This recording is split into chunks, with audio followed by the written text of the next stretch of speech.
Welcome back to another great edition of Champion News Talk Radio, brought to you by championnews.net. Before the break, we were talking about the NEA, known as the National Education Association, National Extortion Association. Mr. Bowers, let's hear a little bit about some of the things that you know that this national group is doing to our children.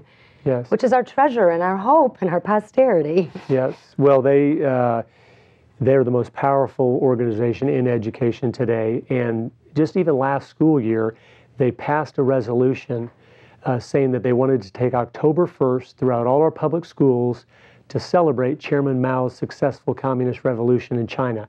They thought he was such a worthy and noble leader that he needed to be studied. And wait. That makes no sense. This is America. The National Education Association wants to take October 1st to celebrate Chairman Mao, who killed millions of innocent people. Yes. No, it makes no sense, but it's a very important fact because it shows you how radical the people that control our schools are. A lot of people say, well, there's a good teacher at my school. But there's many good teachers. I know. They love the kids. But what's coming down from the top is total radical corruption. And it's, again, you can go to their own website. That's the thing. This isn't some secret conspiracy. You go to their website and even look at, like last summer, their convention last summer, the resolutions they passed. I was reading through them the other day, and just one of their key goals for this upcoming year is they want more transgender teachers. I mean, that was right there on the other thing. That's one of their goals. We've got to have more transgender teachers to make this more accepted through society. So it's really, it's hard for the average American to believe because they go, that couldn't be happening. But again, if you go to their website, you see that it is. And it lays out what they're doing. It has all their conferences. It shows what their resolutions are and what passed and what didn't pass. And you look at what passes, it never has anything to do with reading, writing, and arithmetic and improving scores. You'll find all of those things in Phyllis Schlafly's website. Absolutely. She goes to that convention, or friends of hers worm their way in, and they take notes. That's right. And it doesn't sound like a national meeting of teachers. It sounds like, huh? Oh, what's all this? They make resolutions like any public schools that are up for sale or so forth should never be sold to private charter schools or vouchers, things like that. The whole thing is political in nature.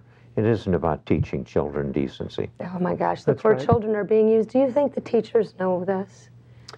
I think some of them do. I think when you find the good teachers and talk to them, they know this is going on. Doesn't it break their hearts? I mean, they realize, there's 20 bad teachers for every one good teacher, and they know who they are because they know how much weight they're carrying to try to teach these kids and try to make up for the years they're not getting the things they should get. So it's a profession, though, that has been more and more not attracting the sharp people anymore because it is it's just so weighed down with bureaucracy, and you can't do things creatively. You can't try to do the things that are best for the children. And so a lot of people, I was a teacher for a couple years, and I realized this is dead end.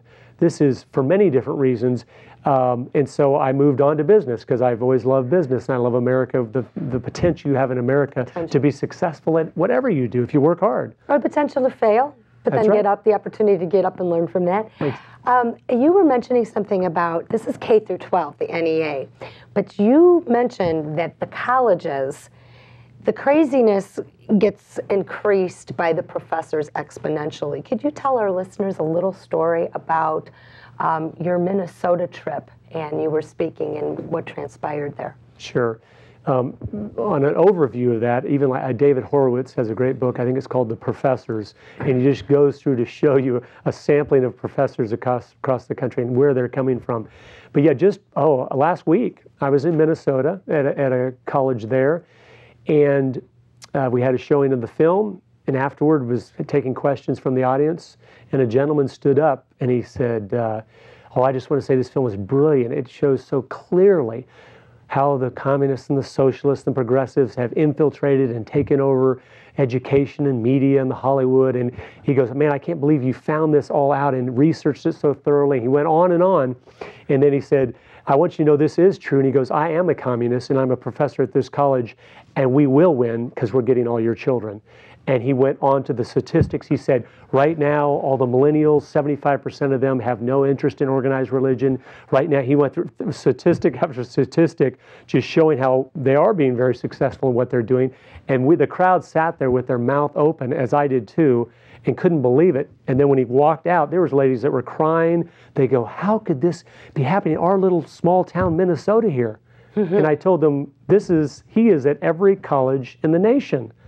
He just happened to have the courage and he had the pride to want to come tell us how he's doing this here. Overweening arrogance. Yes. He thinks they're winners. There's an old saying, as a twig is bent, so is the mighty oak inclined. And that is what happens the way children are taught. It takes a long time before they reject these precepts from socialism and find how unworkable they are in their own life and in their own country.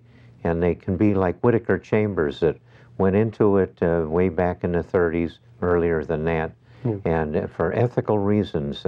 But being conscientious, he turned from being subversive, trying to wreck our country and turn it into a communist one, to working in quite the opposite direction. Absolutely. It's too bad that it takes a lot of living before you can realize these things that sound like they could work are just a trap.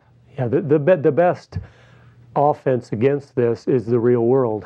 Once those kids get out in the real world and realize you don't get a job if you're not working hard and you're diligent and you show up on time and you're honest and you have these character issues.